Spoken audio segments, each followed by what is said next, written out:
Good afternoon, everyone. I'm Karylle Peniz, and I will be discussing the chapter 51, which is battery testing and service. So, for our objective, at the end of the lesson, the student will be able to. The first one is the list the precaution necessary when working with batteries. Second is describe how to perform a battery load test.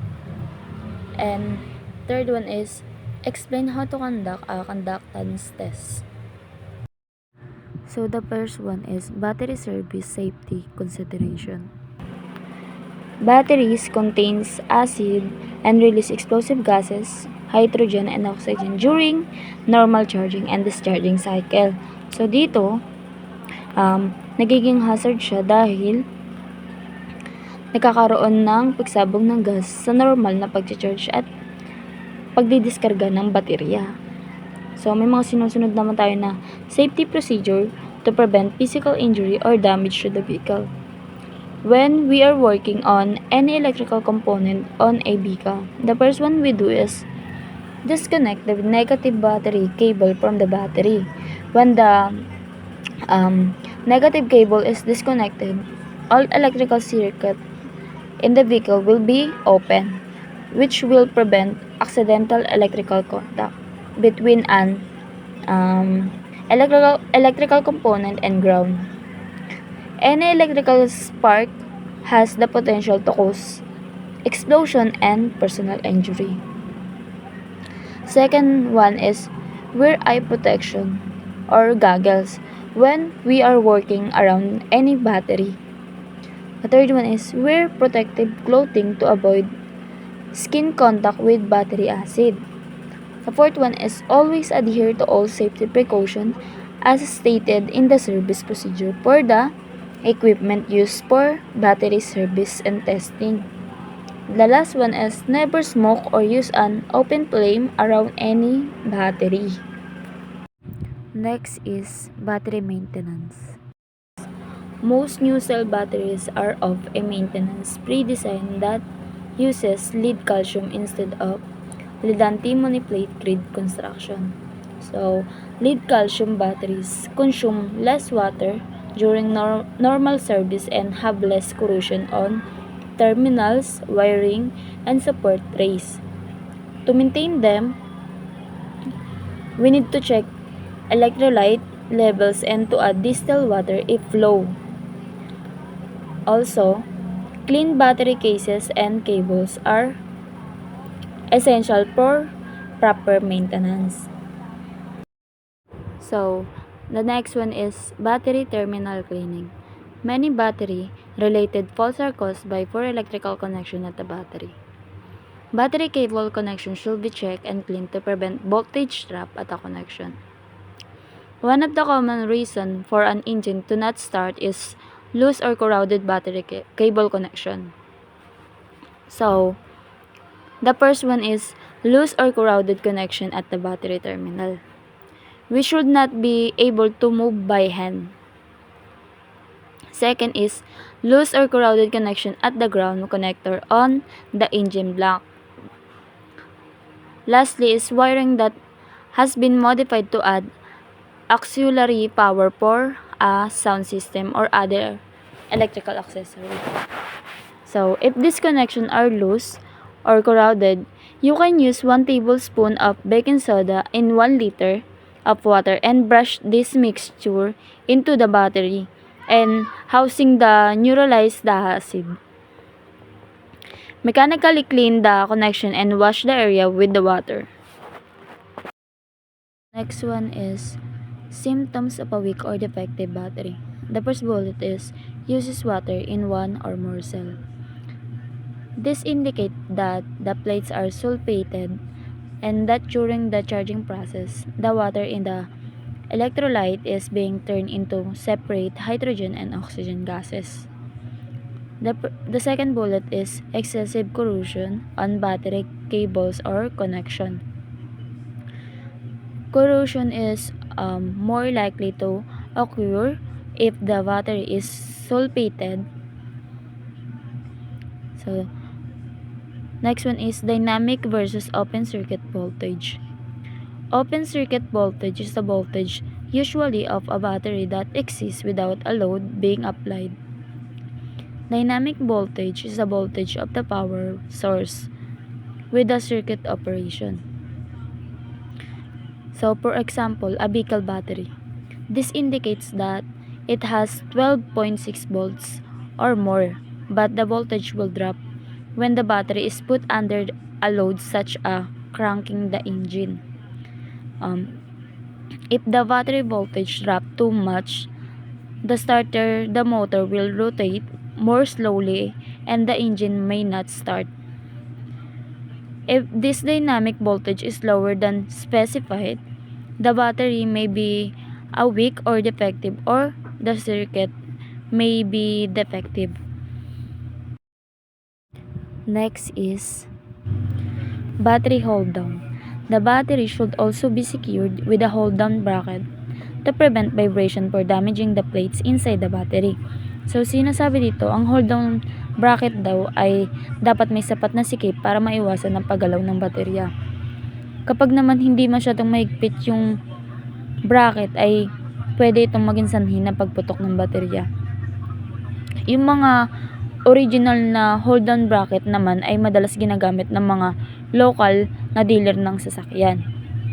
Yung mga universal hold down naman ay makukuha ng mga lokal na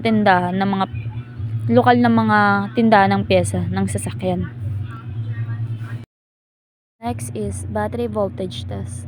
The voltage of the battery does not necessarily indicate whether the battery can perform satisfactorily, but it does indicate the technician more about the battery's condition than a simple visual inspection. A battery that looks good may not be good. So, dito, ito ay isang karaniwang tinatawag na isang open circuit na sinusubok ang voltahe ng baterya. Ito ay ginagawa ng isang bukas na circuit na walang dumadaloy at walang load na inilalapat sa baterya. Halimbawa na lang, kung kakacharge lang ng baterya o kamakailan lang ng sasakyan ay huminto, ito ay kinakailangan ng alisin ng baterya bago pa ito pumutok.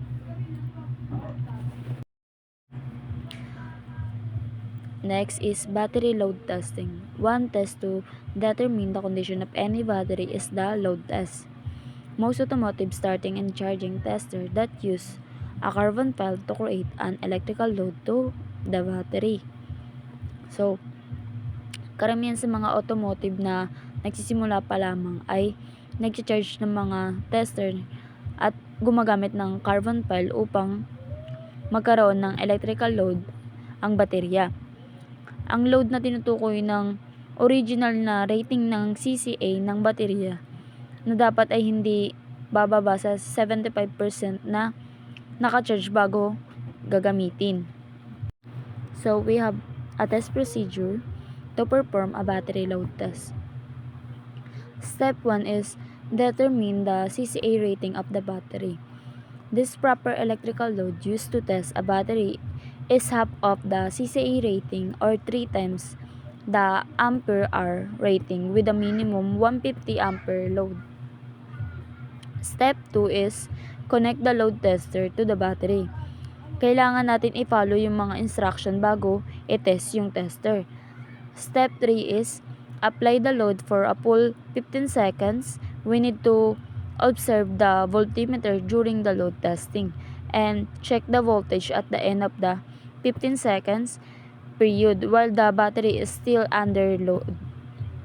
A good battery should indicate above 9.6 voltage.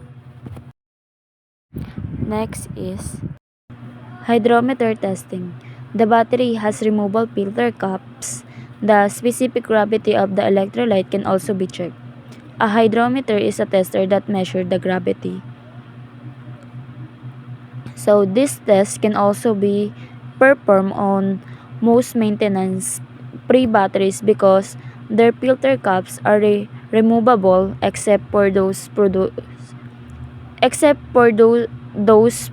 by Delco or Delphi battery. This is battery electrical drain test.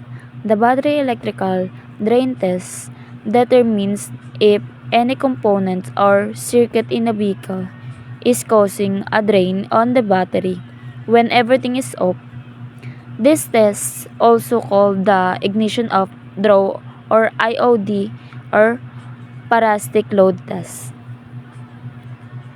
So, many electronic components draw a continuous light amount of current from the battery when the ignition is off. So, meron tayong mga components dito na naka-include. The first one is electronically turned radius for station memory and clock circuits. Second is computer and controllers through slight diode leakage. The third one is the alternator through slight diode leakage. These components may cause a voltmeter to read full battery voltage if it is connected between the negative battery terminal and remove end of the negative battery cable. Next is electronic conductance testing. General Motor Corporation, Chrysler Corporation, and Ford specify that an electronic conductance tester be used to test batteries in vehicles still under factory warranty. So, ang conductance tester daw ay hindi dinisenyo ng tumpak upang tukuyin ng CCA rating ng isang bagong baterya. Unlike sa isang pagkarga ng baterya, maaaring gamitin ang isang conductance tester sa isang baterya na hindi naka-charge. Ang ganitong tester ay dapat lamang gamitin sa mga baterya na ginagamit pang serbisyo. Next is battery symptom guide. The first bullet is headlights are dimmer than normal. So, we have possible cause or solution. The first one is discharged battery or poor connection on the battery, engine, or the body. The next one is solenoid clicks. We need to discharge also the battery or poor connection on the battery or the engine fault, such as coolant on the top of the piston that cause hydrostatic lock. Next is engine is low in cranking. We need to discharge battery also that high resistance and battery cables or defective starter or solenoid. Next one is battery will not accept a charge. Possible loose battery cable connection if the battery is a maintenance-free type. Attempt to pass charge to the battery for several hours. If the battery still will not accept a charge, replace the battery. Also, check the charging system for too high a voltage. If the voltage is normal, the battery is showing sign of gradual failure. Load test is replace the battery. Next one is battery charging. The state of charge of a battery is low. It must be recharged. It is the best to slow charge any battery to prevent possible overheating damage to the battery. May mga step din tayo na piniperform to battery charging. The first step is determine the charge rate. So, the charge rate is based on the current state of charge or SOC. Step 2. Connect a battery charger to the battery. We need to sure that the charger is not plugged in when connecting a charger to the battery. So, we have tip na nabasa. So, ito po yung we have tip in battery charging. A discharged battery can freeze because the electrolyte becomes mostly water. Never attempt to charge or jump start a vehicle that has frozen battery. When the battery freezes, it often bulges at the sides because water expands about 9% when it freezes, it forming ice crystal that occupy more space than the liquid water. If all that fuses have been disconnected and the drain still exists, the source of the drain has. So the next one is what to do if a battery drain still exists. If this all the fuses has been disconnected and the drain still exists, the source of the drain has to be between the battery and the fuse box. So the first bullet is the alternator. We need to disconnect the alternator wires and retest if the ammeter now reads a normal drain. The problem is defective diodes in the alternator. Next one is the starter solenoid or wiring near its components.